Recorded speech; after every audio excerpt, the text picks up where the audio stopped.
Kulturgintzari nola eragingo dion honek, eragin dio jada, bat batean, oso modu ankerrean gainera, oso modu krudel eta agerikoan, eta izan da, bat batean, aurretik adostuta zeuden hainbat emanaldi, batez ere zuzenekoak, bertan bera gelditu direla, asko ez dira errekuperatuko, beste batzu bai, atzeratu egingo dira, baina ziurgabetasuna handia dago, ez dakigulako noiz egin ahal izango diren berriz, eta orduan prozesua eta emaitza izan dira kaltetuak, hau da prestaketa lanak ere kaltetuak izan dira, gehienetan prestaketa lan horiek ez direlako ordaintzen, ez da?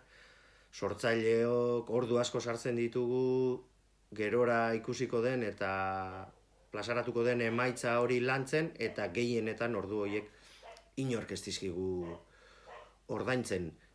Horrek azaleratu du modu oso gordinean ze ziurgabetasunean bizi garen.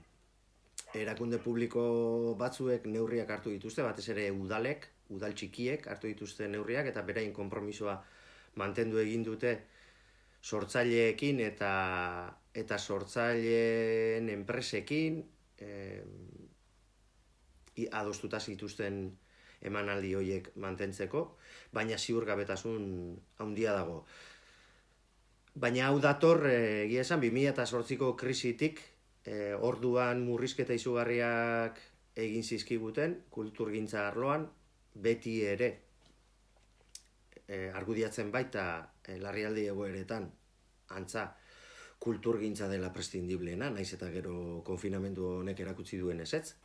Orduan, gu gatoz 2008ko krisialdiak eragindako kolpe oso handi batetik,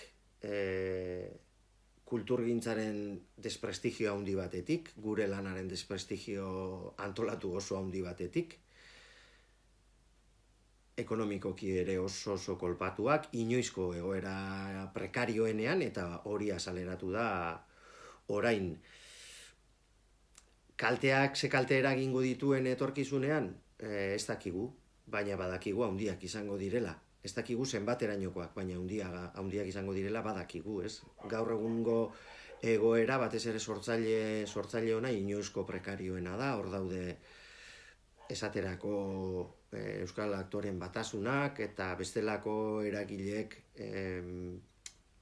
aurkeztu dituzten datuak, ze kopurutan dagoen gure aktoreen sarea langabezian, egoerak oso kezkagarria dira, ilustratzaileen eta irudigileen sektorean ere egin dituzte azterketa batzuk, orain dela gutxi, eta aipatu izan dutenez, asko pobrezia mailatik behera ere badaude.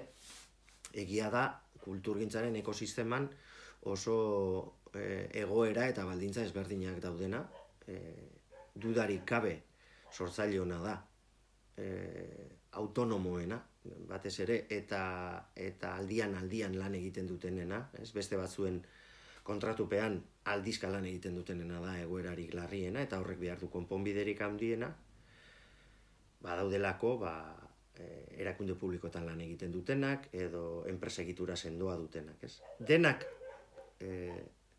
kolpatu gaitu larrialdi egoera honek, lehenagotik ere oso ahulakinelako. Euskal kulturgintzaren ekosistema zaintzapean zegoelako, ez?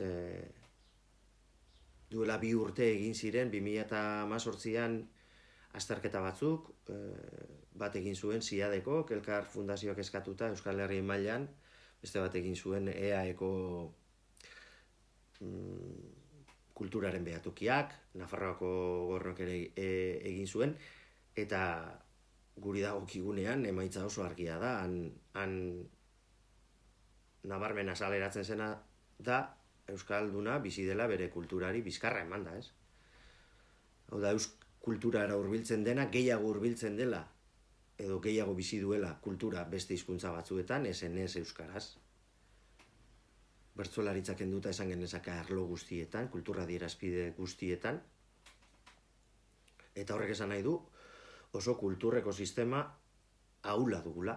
eta Josu Amezaga Euskal Herriko Unibertsitateko ikertzaileak, nor ikerketa taldekoak, orduan 2018an nabarmendu zuen bezala, gure kulturgintza dago estul batek, zer esanik ez, COVID-19 bezalako virus batek, hiltzeko zorian. Badakigu hitzoiek oso tragikoak direla, baina oso apokaliptikoak direla, baina agian ez daude errealidadetik sobera urruti. Aspaldi ari ginen kulturgintzako ekosistemako eragile batzuk esaten gure egoera honi aurre egiteko konponbide integralak, Euskal Herri osorakoak, epe luzerakoak behar zirela, eta orain larrialdi honek gure ustean behintzat aldarrikapen hori berretsi baino ez du egin.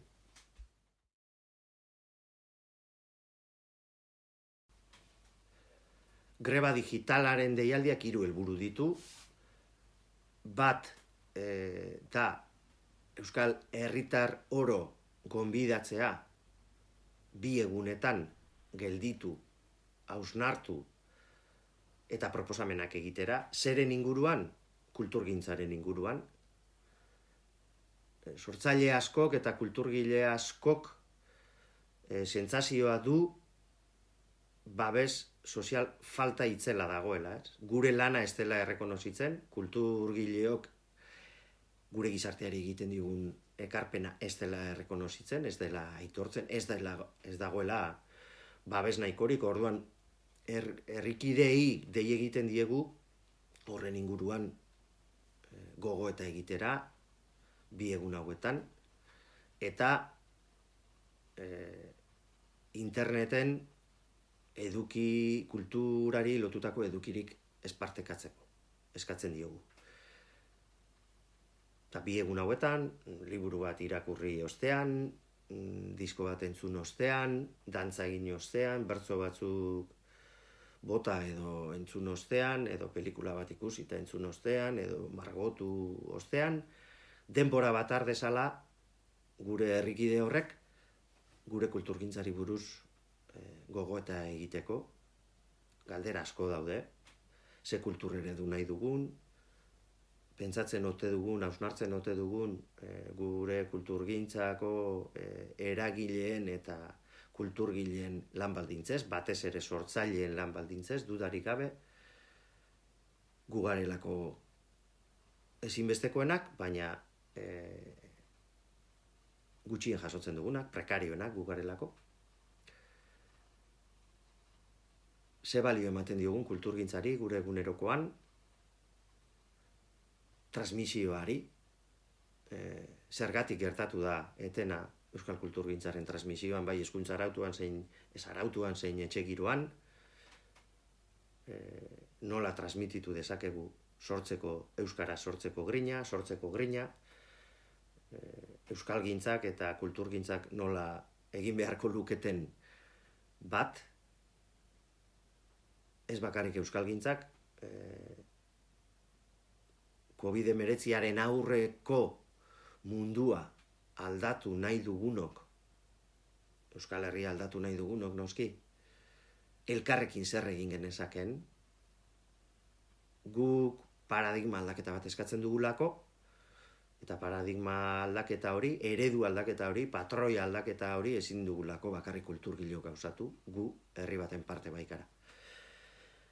Bigarren aldarrikapena edo deialdia egiten diegu erakunde publikoei, guretzat erakunde publikoak kultur ekosistemaren beste eragile bat dira, oso eskumen importanteak dituzte,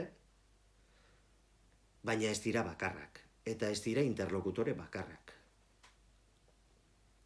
Jaurlaritza ez da interlokutore bakarra.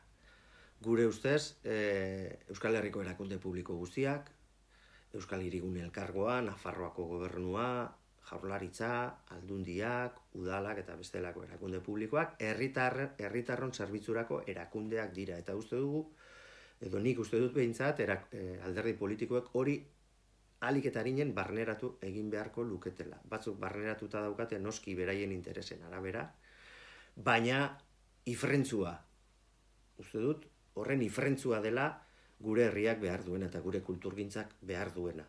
Eta dei egiten diegu erakunde publikoei bat-batean COVID-19ak eragin dituen kalte horiei berehala atoan ahalik eta arinen konponbideak, neurriak mahai gaineratzeko, kulturreko sistema osatzen dugun eragile hori proposatzeko eta ez hartzeko neurririk gurekin adostu gabe. Orain arte egin duten bezala, adibidez, EAen sekulako hankasartzeak eginez. Hori da eskatzen duguna. Bat-bateko neurri koiuntural eta premia asko batzuk hartzea. Eta hirugarren aldarrikapena da, erabakiko dugu behingoz guztion artean euskal kulturgintzarentzat estrategikoa zer den? Hau da, elkartuko gara Euskal Herri osoko kulturgintzan ari garen eragileak, ekosistema osatzen dugunak, hau da, elkartuko gara sortzaileak, antolatzaileak, herri mugimenduetakoak, erakunde publikoetan lanean ari direnak, maila profesionalean ari direnak, argitaletxeak, disketxeak, logistika enpresak, banaketa enpresak, elkartuko gara komunikabideak, edabideak elkartuko gara, hezitzaileak, hezkuntza arautukoak, hezkuntza ez arautukoak, eta saleak, aktiboak nahi dutenak. Sortuko dugu elkargune bat, proposatuko dugu bakoitzaren ustez zer den estrategikoak euskal kulturgintzarentzat, konpartituko dugu, partekatuko dugu hori gure artean, eztabaidatuko dugu, adostuko dugu, gauzatuko dugu. Bestela etengabe ari gara, konpondu gabe dagoen arazo bat, aspalditik konpondu gabe dagoen arazo bati, adabuak, txatalak jartzen. Hori da gure hirugarren aldarrikapena eta proposamena. Euskal Herrian daukagu kulturgintzan ere sekulako potentziala. Gure herrian urteetan ari da jente mordo bat dena ematen sormenetik kulturgintzaren alde, kulturaren alde, beraz gure herriaren alde. Zeren persona bagara hizkuntzagatik da eta herritar bagara kulturagatik da. Hau da, guk egiten diogun ekarpena, gure ustez behintzat, ezbaian jar ezina da. Zalantza bakoa da. Eta guk uste dugu kriston potentziala dagoela, sormena da krisian ez dagoen gauza bakarra ziurrenik, Euskal Herrian, izugarrizko sortzaile pila daukagu, gero eta anitzagoa, gero eta proposamen interesgarriagoak egiten dituena, eta herri hau kohesionatzen eta komunidade legez bizidadin esfortzu egiten urteetan ari dena. Eta gure ustez hori aprobetxatu egin behar da. Ez da logikoa kulturgintzan urteetan ari garenak eta orain hasi berriak eta izugarrizko gogoa dutenak aintzat ez hartzea. Eta hori da gaur egun erakunde publikoetan ardura duten alderdi politiko batzuek, batez ere neoliberalismoari eta kapitalismoari oso lotuak daudenak, aintzat hartzen ez dutena.